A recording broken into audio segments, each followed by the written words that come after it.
Well, one of the men watching that interview with a keener eye than most was insurer Bob Hammond, whose company was expected to pay a multi-million-dollar bonus for Armstrong's collection of Tour de France wins.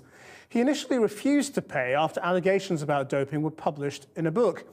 Armstrong sued him and won, making the total amount paid to the cyclist $12 million. Well, a little earlier, I spoke to Bob Hammond over the internet, and I began by asking him to explain the contracts. The contract called for payments of $1.5 million in the event he won the 2001 and 2 Tour de France's, an additional $3 million if it was 1, 2, and 3, and an additional $5 million if it was 1, 2, 3, and 4.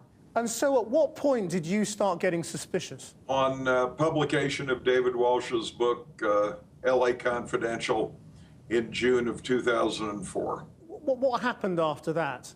We advised Tailwind Sports that we had to further investigate the claim. The arbitration ensued, and the final outcome is that we had previously paid the $4.5 million, and we paid an additional $7.5 million subsequent to that. And so how did you feel watching it? He was essentially confirming that the sun rose in the morning.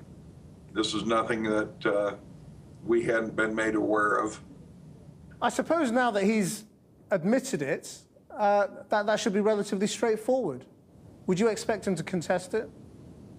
The devil is always in the details, and it would be pure speculation to say that anything is straightforward in today's world. And if you saw him now, what would you say? We say we want our money back. Bob Hannon, the man in Texas with a $12 million Lance Armstrong problem.